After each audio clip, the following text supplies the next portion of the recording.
E daí vou dar um tempinho aqui agora para vocês, ó, montarem a equação, então, desse sinal aqui, ó, tá no exemplo, tá? Considere que a frequência dele é de 60 Hz. Então, quero que vocês montem para mim aqui, ó, qual que é esse sinal V de T. Vocês vão ter que me informar o valor de pico, a velocidade angular aqui e a fase inicial. Está em volts. Tá? Vou dar aí 3 minutinhos para vocês fazerem. Beleza?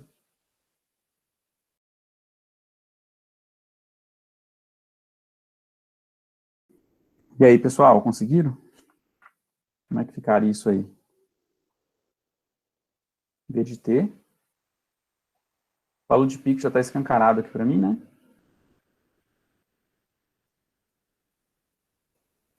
311,1. Ômega igual a 2π F. Então, isso aqui dá aproximadamente 377 radianos por segundo, né?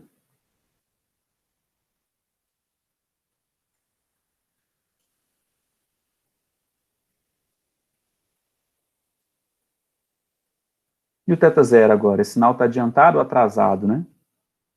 Um sinal adiantado, porque ele começa antes, não é isso?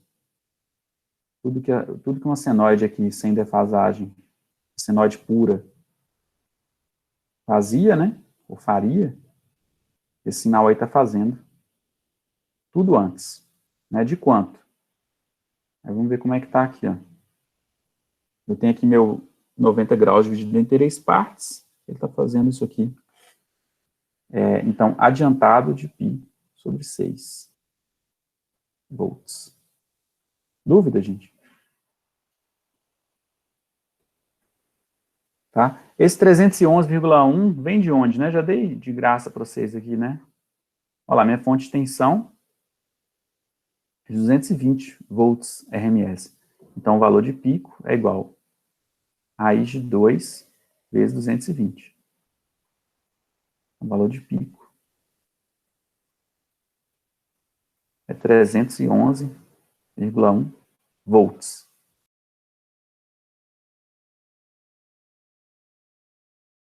Então, olha só, aqui na própria informação eu falei que aqui o ângulo, que aquela sinal está adiantada de 30 graus. Aqui dentro da função seno, eu tenho que deixar o ângulo em radiano, porque no sistema internacional, a velocidade angular, ela é radiano por segundo. Né? Vezes o tempo é segundo. E aqui eu estou somando com mais um ângulo, né? O seno é de um ângulo, a função seno, né? Aí quando eu corto aqui, ó, e aqui eu estou somando com mais um ângulo. Quando eu corto segundo com segundo, eu tenho que somar aqui com um ângulo também em radiano, e não em graus. Então você tem sempre que transformar para radiano. E lembrar aí na calculadora, né, se estiver fazendo a operação seno, ver aí qual que é a configuração da calculadora, se ela está em ângulo, está em graus, né, desculpa, ou se ela está em radiano. Aqui tem mais um exemplo, né, aliás, aqui é a resolução do que a gente estava fazendo. Aqui tem mais um exemplo, o sinal ali agora atrasado, tá certo? De 30 graus. E se a rede de alimentação é de 127 volts, igual a gente tem aqui em Minas Gerais, né? Não é 110, igual o pessoal costuma falar, é 127 volts. Então, se a rede é de 127 volts RMS, isso aqui é a informação da tensão eficaz. Né? Então, logo, o valor de pico, se você faz raiz de 2 vezes 127, você tem 179,6 volts. Então, aquele sinal ali, V de T, ele fica 179,6, seno de 377, se a frequência fosse 60 Hz, é o que eu estou considerando. E aí o sinal é atrasado de 30, né? Então, é seno, o θ0 é menos π sobre 6. E isso está em volts. Tranquilo? Aqui é a resposta. Olha uma outra pergunta, né? Se eu tenho essa tensão aqui, ó, 311 seno de 377 T em volts, qual o tempo necessário em segundos para a onda completar meio ciclo. Então, só com as informações que a gente viu até aqui, né? Então, tem minha onda aqui. Essa não tem defasagem, começa em 0. E meio ciclo dela está aqui, né? Então, meio ciclo, na verdade, é o quê? É um período sobre 2, né? Se eu tenho um período aqui, ó.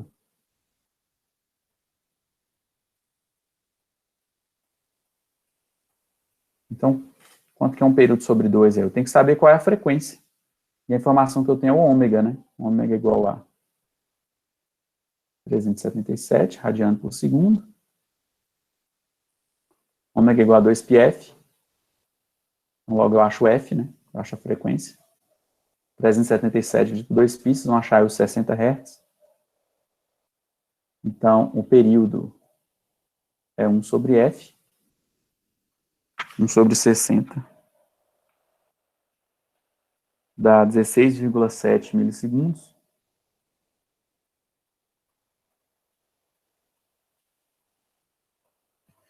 Então, o tempo que ela demora aí para o sinal evoluir ali, para chegar no zero de novo, né? Completar meio ciclo, teria de a resposta, né?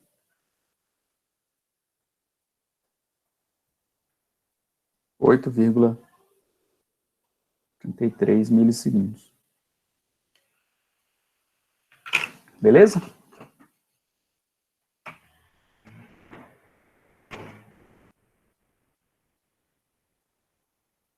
Então a gente podia ficar brincando com isso aqui um tempão, né? Fazendo diversas perguntas diferentes aí, né? Ó, no caso, um outro sinal, 50 seno de 1000t mais 45 graus. Aqui está faltando fazer, na verdade, a conversão aqui para radiano, né? Sobre 4. Determine, então, a frequência do sinal e a tensão com tempo igual a 1 minuto. Tá? Então, a frequência do sinal eu tiro aqui dessa informação da minha velocidade angular, aqui, ômega. Então, ômega igual a 2πf, achei que esse sinal, né, ele desenvolve 159,16 ciclos por segundo. Tá? Então, qual a tensão em 1 minuto, né? Então, olha ali, né, eu pus a observação. Eu preciso lembrar, né, de transformar o 45 graus para radiano. Tá certo? Então, eu estou querendo ali em 1 minuto, né, gente? Então, eu substituo aqui minha variável de tempo, né? Na verdade, minha função aqui, eu estou querendo saber V de 60, porque 60 é 1 minuto, 60 segundos. Então, fica 50 seno de 1000 vezes 60, que é o tempo, mais π sobre 4. Então, se vocês baterem isso na calculadora, né? Vocês vão achar que a tensão dessa senoide aqui, né, que está evoluindo, chegando lá em 60, desculpa, chegando em 50 no valor de pico, e está adiantada, né, de 45 graus, é uma senoide assim, né?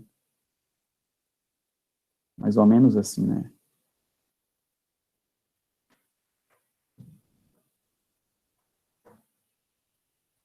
Tá, então a senoide mais ou menos assim, o desenho está meio torto, vocês reparem muito a dificuldade que eu tenho aqui. 50 menos 50. A tensão aqui, né, em volts. E eu estou querendo saber, né, vocês observem aqui que, se vocês pegarem aqui, qual que é o período dessa senoide aqui, ó, 1 sobre 159,16, vocês têm ali 6,3 milissegundos, né? Então, olha só, isso aqui, ó,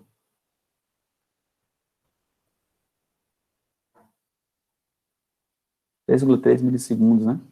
E a pergunta foi, qual o valor que ela vai parar, né, de tensão instantânea, quando passar em 1 minuto?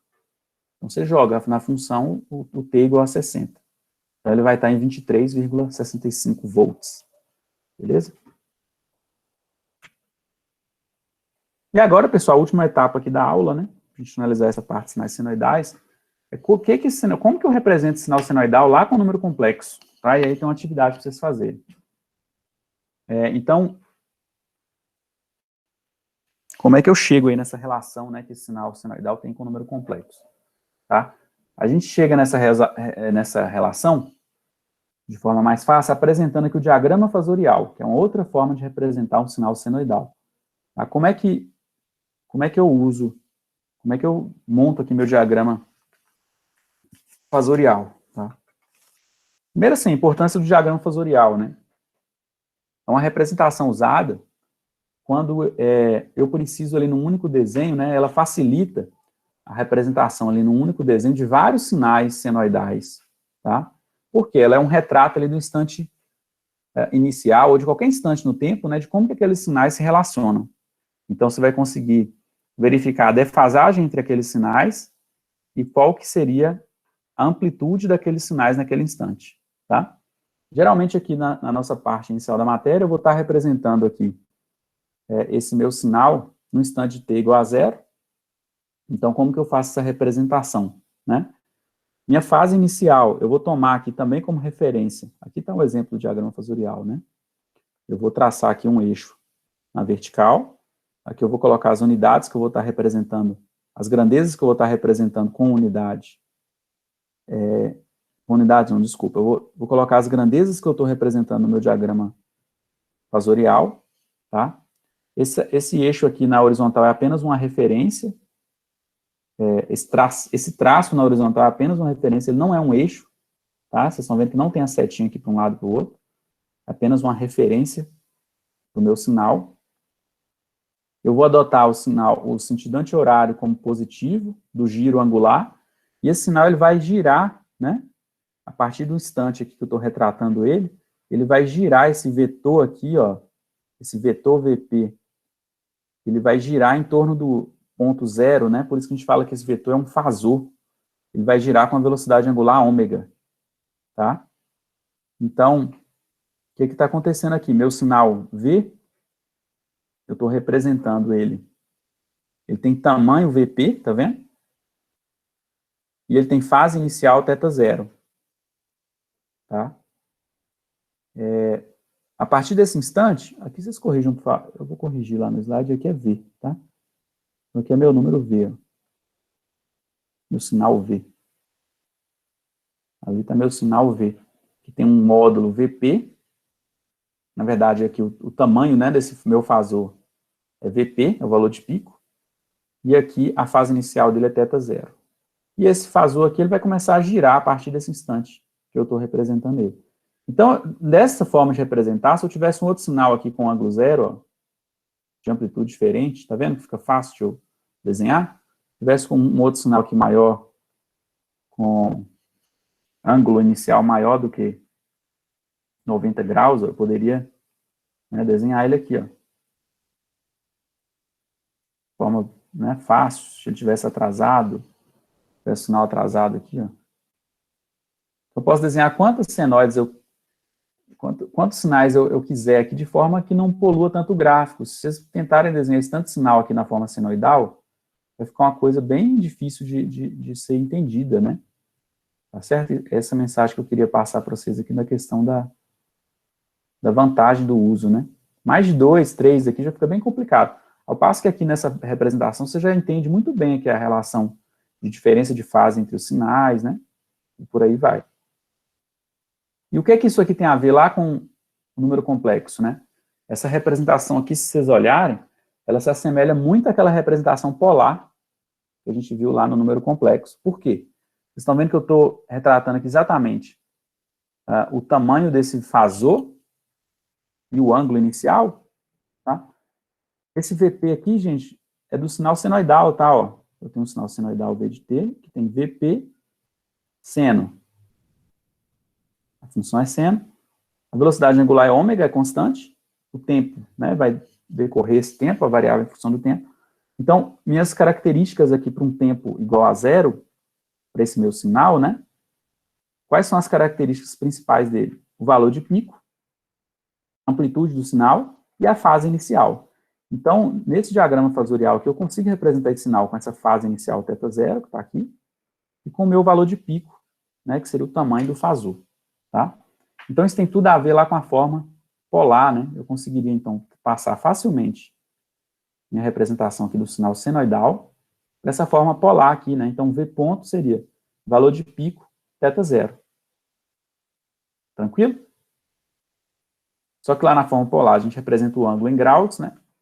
E aqui Na forma senoidal, a gente representa aqui em radiano. Vou fazer essa transformação. Tá? E aí, agora vocês já podem pensar, poxa, então se está na forma polar, e também isso aqui tem a relação com a forma cartesiana. Eu consigo transformar da forma cartesiana para polar. E da polar para cartesiana, né? Então, agora vocês conseguem pegar um sinal senoidal, transformar ele num diagrama fasorial. O diagrama fasorial você consegue ir para a forma polar. Da forma polar, você consegue ir lá para a forma cartesiana, aqui, ó, A mais JB. Então, agora você consegue tramitar entre essas várias maneiras de representação. Se eu te der agora o sinal senoidal na forma cartesiana, você consegue me dar a forma de onda dele senoidal, desenhar o diagrama fasorial, representar a forma polar. Tá? Então, é isso que vocês têm que dominar agora para a gente poder prosseguir com a parte de análise de circuitos, né? Olha como que é legal essa representação aqui, ó, do sinal senoidal, que está aqui à esquerda, né? Um sinal adiantado, então o θ0 dele é positivo, porque ele começa antes, e ele é adiantado de quanto, né? Na minha representação que eu coloquei ele adiantado de π sobre 6, ou seja, de 30 graus, tá? Se eu desenho o diagrama fasorial ali, lado a lado, com a minha representação senoidal, e de forma aqui mais ou menos simétrica, né? O que que acontece? Se eu arrebater aqui, ó, então o sinal está adiantado, o θ0 que é positivo, de 30 graus, né? E aqui está exatamente o valor de pico desse sinal senoidal.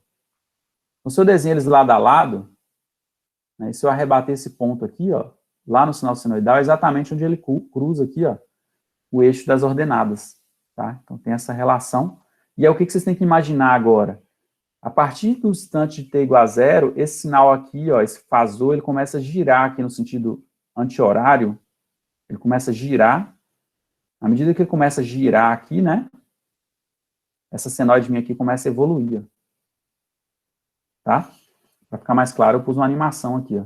Então, é isso que vocês têm que compreender, né? Que eu estou representando minha senoide na forma de um diagrama fasorial. E o diagrama fasorial, ele retrata só um único instante de tempo, que para a gente aqui está sendo o instante de tempo inicial do circuito elétrico, no instante t igual a zero. Então, no instante t igual a zero, qual é a fase de todos os sinais daquele circuito? Tá? A partir daquele instante, todos os sinais vão evoluir ao longo do tempo, tá? Da mesma maneira, vocês vão ver que essa defasagem ela é mantida ao longo do tempo. Tá tranquilo? E daí, pessoal, eu queria que vocês fizessem, né, os exercícios lá que estão no material, tá? São exercícios desse tipo aqui, ó. Desenhe um diagrama fasorial e escreva a representação fasorial correspondente desse sinal, né? Então, o que é isso aqui que eu quero de vocês? E uma última observação aqui que eu esqueci de fazer. É o seguinte, na hora que a gente está aqui apenas tratando da parte matemática, né, vocês estão vendo aqui pelo gráfico que exatamente na hora que eu rebato aqui, o tamanho desse vetor aqui, ó, desse fasor, é o valor de pico aqui na minha senoide, né? O tamanho dele. Tá? Se eu colocasse ele aqui em 90 graus, né? É exatamente o valor de pico aqui, ó. Tá? Mas vocês vão ver que na eletricidade a gente sempre vai estar usando valor eficaz ao invés do valor de pico. Né? É comum. A gente sempre trabalhar com valor eficaz. Tá? Então, na hora de fazer a transformação de um sinal senoidal para a forma polar, vocês vão ter que ter o cuidado de fazer assim, né? Meu sinal. Apesar de matematicamente a gente entender aqui que a representação fasorial o mais correto, né? Aqui é ter o valor de pico.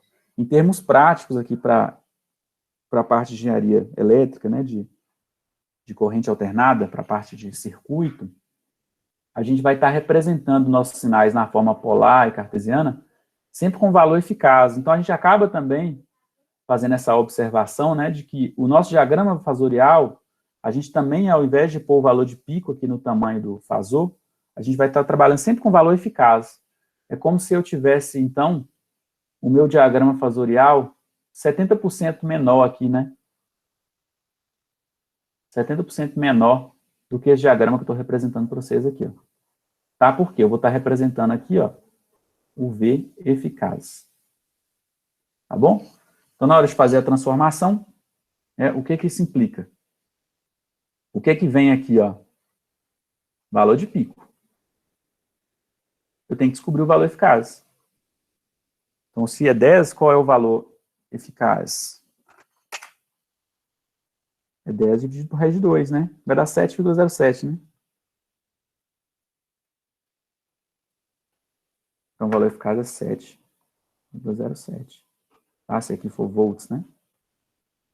Agora aqui é volts, o que é eficaz? Ou volts, para não ficar... Volts RMS, que é mais comum. Então, meu sinal aqui, que eu quero representar ele na forma do diagrama fusorial, ou na forma polar lá, né? Ele é 7,07, com um ângulo de π dividido por 3, né? Π é 180, não é isso? Com um ângulo de 60 graus. Né? Volts RMS. Então, vocês estão vendo que eu consegui aqui passar da forma senoidal, estou representando a forma cartesiana, na forma polar, desculpa, eu poderia representar isso na forma cartesiana facilmente. É 7,07 cosseno φ. Cosseno de θ zero. Mais j seno θ zero. Então fica 7,07 vezes cosseno de 60. Minha calculadora está em graus, então fiquei aqui com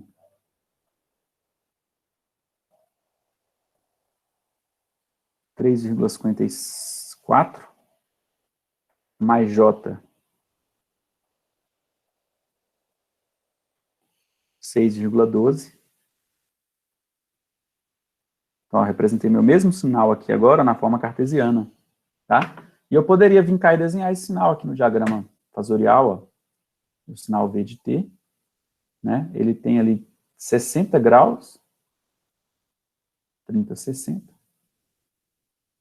Ele tá aqui, ó.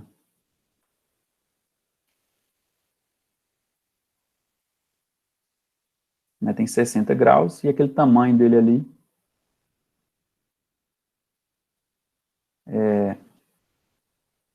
podia ter colocado um númerozinho ali, né? Aquele númerozinho ali meu. Desculpa. Localizei aqui meu número, ó. Meu número não. Eu tenho aqui meu fasor, né? Então, vocês observam que isso aí tem relação lá com o número complexo. Poderia vir cá e também desenhar a forma de onda disso, né? Então, é um sinal que está adiantado, então ele começa antes de 60 graus, né? Então, estaria algo assim, ó.